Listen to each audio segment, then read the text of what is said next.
I don't know what it is, but there's something like super, super cathartic about just being brutally vicious. Your ego is no match for my ego. Are you kidding me? How dare you even think it was an option that you could enter the same dimension? Why does that make me smile? Why does that make me happy? And I figured, you know what, this might be a little bit longer form of a video just to kind of let things percolate, settle. So I was peacefully minding my own business last Friday night at 2 a.m. when I see this post online revealing the new Emperor's Children. Thought to myself, well, that's a curious time to reveal new models. Why couldn't it be 9 a.m. Monday morning when I could have a chance to have the rest of the day to actually absorb what I'm seeing? Why does it have to be at this time when I'm already trying to go to sleep? You got to put all this pretty plastic in front of me and make it even harder for me to go to sleep. I see how it works. And then do I not soon realize that it was at the LVO reveal? It just makes sense. You know, the GW has this way of kind of revealing things in a manner in which we don't necessarily want, but it just happens, and then we react to it. And so this video will serve as a reaction, my reaction to the Emperor's Children models. I've had a few days to actually let it sink in, actually digest what I'm looking at. So first off, for those who don't know, Primarch Fulgrim was revealed at Christmas time. The 40K version of him. I gotta say, I do like the Fulgrim model. I like Chaos Space Marines. I like Chaos in general. I'm typically a Khorne fan, but when it comes to really anything Chaos, I have a biased eye towards this stuff. I'm going to probably like it. And it was definitely no different in this case, especially when it comes to a Primarch. When it comes to a Primarch model, it means that the character is represented on the tabletop, and that by itself is a win. That is a victory. I celebrate in that fact immediately.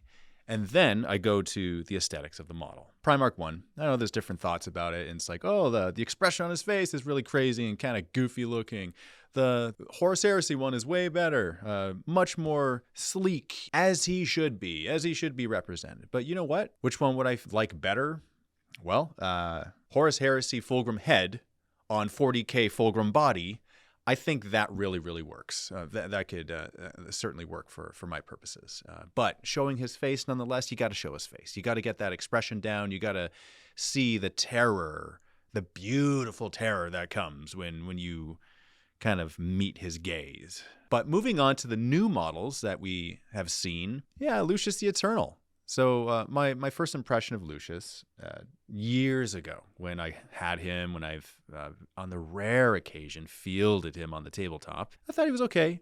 You know, he's kind of nothing really special about him. His model was kind of funny. He had this, I suppose his Lash of Torment was kind of in such a way where it came out parallel to the ground. So it's kind of a funny mini to use. But when I looked at the new model and I looked at the way in which it arced in front of him, kind of utilizing this 180-degree space in front of him, it really added so many more levels of a dynamic immersion to the model himself. The fact that he's a master duelist, the fact that he has this armor of shrieking souls that kind of captures the essence of his enemies. It's really cool. His whole backstory, his lore is really awesome. But the model itself, when I'm talking specifically about the model, yeah, very awesome. It's really in line and it's in tune with the new direction of the aesthetic of the models, especially updating some of the older characters and older models that exist, particularly in the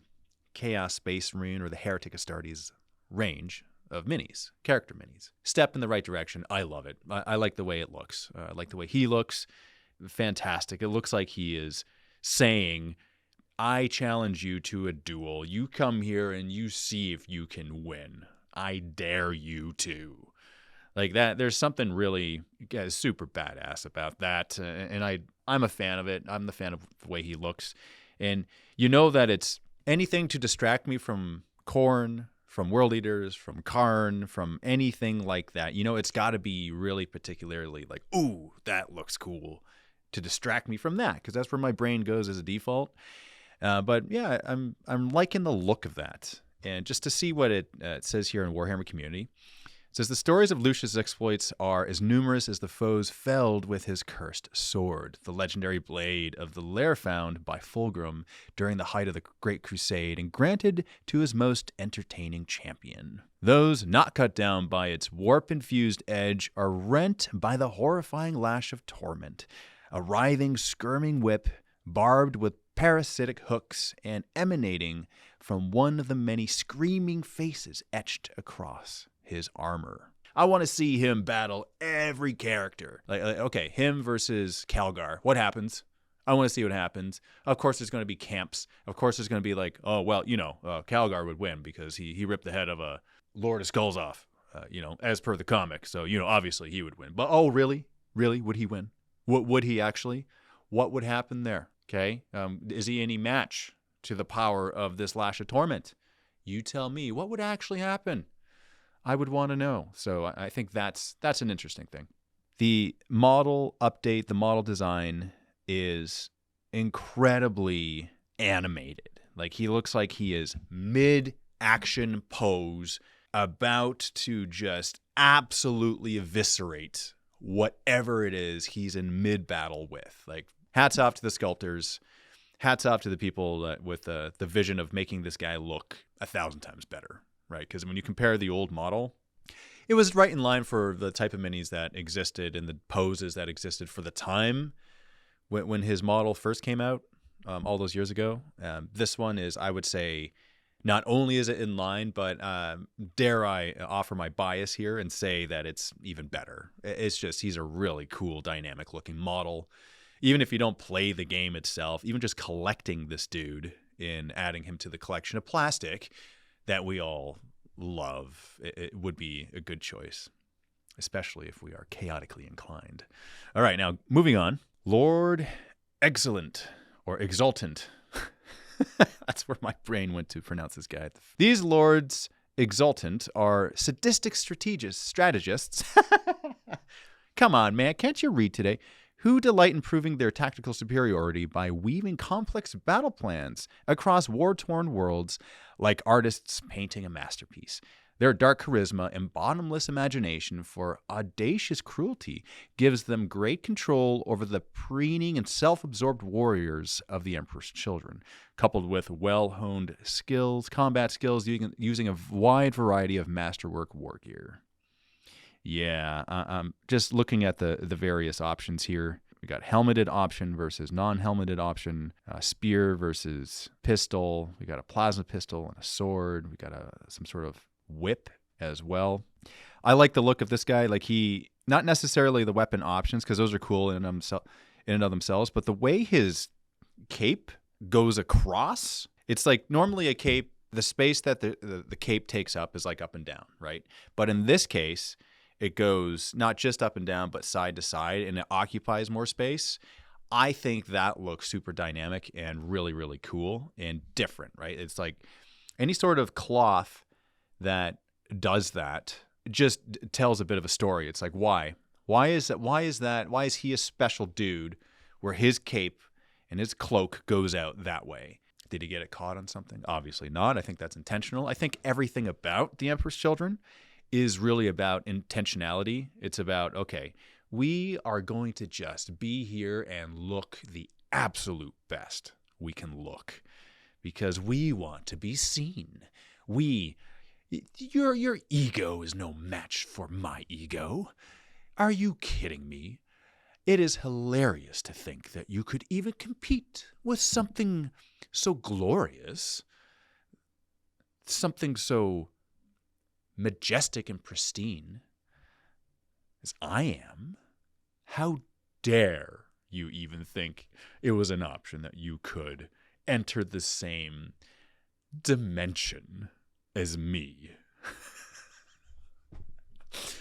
And I think that's why I like the Emperor's Children just in general, is because the arrogance is so overt that it kind of taps into this dark, almost sadistic desire that I think we all have, that underlines that the kind of like, it's like underneath the veil of civility equals this completely untethered, raw, visceral truth. And that truth is ugly, and it's honest, if that makes sense. Like, it's seeing these guys, it's like, no, there's no, I'm not hiding anything here. I'm just fully exposed, and I'm showing you exactly why you are inferior. Because it's just a matter of fact that I am here and you are there. Because I am a child of the Emperor. And so what are you? By default, you are not. And I'm just here to tell you that. I don't know what it is, but there's something like super, super cathartic about just being brutally vicious. Like, it's societal norms and societal laws keep us intact, and it keeps like civilization mostly that kind of poised in a forward direction of, okay, everyone, let's survive together. We're in this together. Okay, let's avoid the comets together. But really, when you break it down, the Emperor's Children is kind of like, nah, every man for himself. No, yeah, screw all that stuff. That's all nonsense. It's really, I'm in it for me. I'm in it for no one else. This is all about me and my glory, not yours. Nah, this is how it is. Why does that make me smile? Why does that make me happy? Yeah. You know what it is? It's because, I am arrogant, and I'm prideful, and I'm envious and jealous, and I'm selfish, and I am all of those things. And I think so many times we're really not allowed to be those things. We're kind of those things are demonized. Let's face it. Like, those, if we want to make friends, you can't do those things, right? Now, that being said, all of that, everything that all the nonsense that I just spewed out comes at a price, right? And I think the price is loneliness. Like, I don't imagine these guys, the Emperor's Children, kind of in general, like exist in a state of harmony with others around them. No, not at all. That's not even really a consideration. I think there's so much noise, pun intended, about there's so much cacophony of status and desire around them that all of the other things that would kind of contribute to a well-adjusted being they're not part of the equation. Not at that point. And I think that's why the Emperor's Children kind of become they're certainly the embodiment of all of that. That one shard, that one aspect of kind of the darkest parts of humanity. And yeah, as a wargamer who delights in the plastic crack, I get a kick out of kind of delving into, like, I don't know, I suppose the philosophy of it. Or maybe it's all just nonsense. I don't know. Maybe it's just an outlet for me to be completely a deviant, and for it to be socially acceptable because I'm doing it under the guise of, liking some plastic miniatures, which are inconsequential in everyday life. But really, at its core, like, that's who I am. I'm just a fiend. I am just a fiend, and all I want is pure chaos all the time. Like, maybe that's just the sad truth of it, or the honest truth of it. Okay, moving on to the next miniature here. Okay, let's tangent over. Other commanders immerse themselves in the rapturous acoustic devastation of sonic weaponry, guiding choirs of noise marines as one of the Lord's Kakophonist. Interesting. Where the Lords Exultant fight with their swords and minds, the Lords Kakophonist expertly orchestrate an overwhelming tirade of sonic destruction so loud it manifests strange eldritch phenomena, quaking the very souls of their enemies. I imagine his ears are completely gone. Like there's no sound left. Like he feels with the cells of his body at this point. You know, it's like going up to a rock concert and like standing right next to the speaker, and you're just like, have you ever done that? Have you ever gone to like a nightclub and you feel the beats and the rhythm from your toes all the way to your hairs? Like that's this dude, and almost looks like a glorified jump pack. This mini organ strapped to his backpack. I love new models. Like no matter what it is. No, that's not true. There's some models I don't like. I take that back. When there's a new chaos model, a new kind of creative, all right, let's add a character that fits within the theme of this. We're going to make it sound related. We're going to make it so the vibrations that leave this dude are going to cause so much devastation. They're lethal devastation. It's going to shake the souls of those who hear it. Like, what does that even mean? The sound goes beyond this plane of existence. That's how I interpret what that means. Very, very cool. Model itself, yeah, that's neat. It's dynamic. Paint job on point too. Obviously, it's going to be really beautiful. Next up, we have the Noise Marines, which are masters of the lethal application of sound. Their armor and weapons are intricately woven with ornamentation and dark sigils of Slanesh. Just check out those demonic faces on their sonic blaster barrels, with options for a pair of heavy blastmaster cannons and a screamer pistol for their disharmonist squad leader. So when I first looked at these Noise Marines, the guns and all the sonic weaponry, my immediate thought was, oh, thank goodness they look so much better than the old ones. That's just what I thought. Was I a fan of the old ones? If I'm being honest, which, we got to be honest here, they looked cartoonish and goofy. Just saying it. I wasn't a fan particularly of the look of them, which is why I didn't play them a whole lot. In the times that I did play them, it's because their rules were good and they were causing devastation.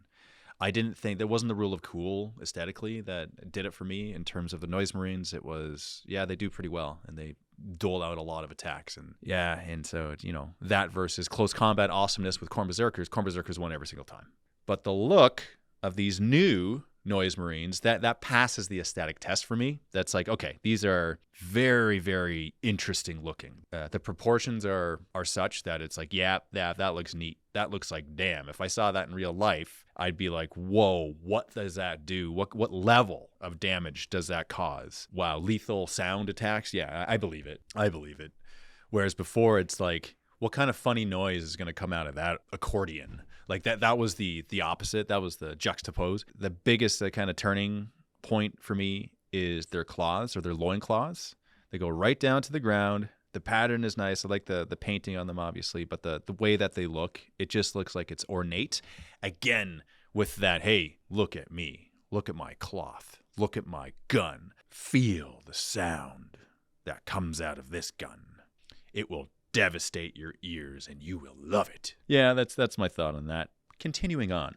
Those champions of the Legion who gave themselves over fully to the thrill of close combat became flawless blades, a dark mirror to the elite Palatine blades of the Great Crusade. What few gaps their own matchless combat skills leave are filled with a constant cocktail of combat stims and psychoactive substances that keep them in a constant state of adrenaline-fueled bliss. Their hideous appearance echoes the demons of the Dark Prince, whose gifts they readily accept. Though they aren't possessed like lesser heretic Astartes, rather, they are far too selfish to share their flesh with anyone save their own perfect form. Oh man, I love it. The flawless blades. Okay, so let's talk about this for a second. I like the idea of these guys. I'm not a particular fan of the elongated heads. There's just something about the look. Now we're talking about preferences of aesthetics here, and sorry guys, you're just a bit too weird looking for me, man. The first thought that came to my mind was cone heads from the 90s. Yeah, like, no, I don't want to be thinking about that because that's a comedy. I shouldn't be thinking of comedy when I think of Noise Marines and Emperor's Children. I should be thinking of terror and beauty. There's a bit of a Glasgow smile on it, which kind of like brings it back a notch in the direction of fear and shock, which is good. I like the pose of this model. And also, it reminds me of like Eldar. So when you get the bowling pin shaped helmet of the Eldari, it doesn't do it for me. That's not the thing that does like my favorite head option out of the ones that I'm seeing here on the page here is the Leatherface-esque look of the long hair of this dude and the face that is like kind of, you know, he's got no nose and his skin is all like flayed back a bit. Like he looks the best out of the bunch, but the blades are really cool looking. Like those are cool blades. I want to see those blades tear some things up. I'd like to know why their heads are like that. Perhaps we'll discover somewhere, somehow. I'd like to know the thought behind the inspiration behind that. My mind could be swayed, but right now I'm too selfish in my aesthetic preferences to really think elsewise. So even the most common Space Marines among Fulgrim's Legion are masters of their own brand of warfare and are often found collected into two distinct formations. Infractors are obsessed with experiencing every sensation the galaxy has to offer and hurl themselves into close combat with wicked dueling sabers, determined to hunt down the most glorious opponents and prove their superiority at the edge of a blade. Tormentors instead opt for mastery in the field of ranged combat, prizing speed and aggression over the lumbering defenses of their loyalist nemesis. Their highly ornamented bolt guns are supremely deadly in the hands of such skilled warriors, and even their endless hunt for ever greater battle sensations doesn't curb their usefulness as objective-capturing troops. Close combat-orientated units, they're specifically designed for picking up some slack right in front of your face. So that I appreciate. I always appreciate close combat. Whatever unit it is, even the armies, which I don't particularly like or collect, I can always appreciate the martial prowess and honor of getting face to face and doing something in close combat. So that's why I like these dudes. I'll be adding all these models to my collection because, you know, plastic crack addict. But I look forward to see how they not just look in real life, but how they fare on the tabletop. And obviously the rules are going to be spiked at first. Really, the question is how will they be in 6 months? How will they be down the line? With these dudes versus Berserkers, who wins? I'm going to guess Berserkers. Actually, maybe. The answer is probably whoever gets the charge first. That's probably the answer. And the guns, well, you got to have guns because ultimately it is 40K and ultimately you got to hold objectives, right? So you do need some sort of infantry firepower there. But interesting that there are no Terminator dudes. Where are the Terminators? See, that was a question that I had as well. I like new units. I like all this stuff. Like it was a curious choice. And I was talking to my friend Tom about the new models, and he brought up an interesting point too. He said, have they abandoned Hellbrutes? Have they abandoned dreadnoughts in the Chaos Space Marine armies? Like, where is the Hellbrute equivalent? Where is the Emperor's Children specific dreadnought? That, you know, maybe if they're going to release them later, but maybe not. I don't know. Death Guard, way back in the day, got a myriad of new models, all sorts of shapes and sizes that grew out of that army. Where are those? It's just a bunch of infantry here. And you know what? If we're embodying the whole concept of excess, then yeah, I'm going to pose the same question here. Where are the armored units? Where are the Terminators? Where are the jump units? Where are the vehicles? Where's all this stuff? Now, granted, it did say first wave of minis, so perhaps all these questions will be answered very shortly. And the fact that we're asking these questions at all is, I believe, a good sign. It just means that we want more. It just means, yes, good job. Absolutely good job on the minis that you have made thus far. And you left us hungry and thirsting for more. So I think that means that's a win. That is an absolute win. Like I said, I will be getting these guys. And I'm curious to know what you think. What do you think of the new models? Specifically, what are your new favorite units? I'll offer my new favorite unit. Lucis, easy choice. I think that's an easy, dang, he looks cool. If I could only pick one model out of the whole batch, it would be Lucis the Eternal. Obvious choice for me. So aesthetic, we're talking all aesthetics. You know, you could talk about the rules all day long, but the rules change over time, right? But the aesthetic remains for years and years to come. And so that's the thing that lasts. a long time. Conversions, kit bashing. That's another consideration here because the some people that look at models. I've heard of this guy. His name is Pete, and he, he's a wargamer. And he told me one time, all you really need to do is just kit bash everything. As long as you're kit bashing stuff, then nothing else really matters. No other rules apply. Just kit bash all day long. And I tend to agree with that. I want to know your thoughts. I want to know your thoughts too on this. Okay, so here's a question. What do you think about the ethos of the Emperor's Children? What do you think about their whole excess, the whole ego, the whole selfishness, all that stuff, the embodiment of all that? I want to know your deepest, darkest thoughts here. Type it all out. What draws you to them? What allows you to be that version of you that just is unleashed through these dudes? That's another layer. That's why I like to field certain armies. There's certain parts of my personality that I want to express, and I do that through the collection of miniatures. And I find that with the Emperor's Children, it kind of does those bits quite perfectly. I'm Mini Wargamer Dave, and these are my thoughts and impressions of the new Emperor's Children models.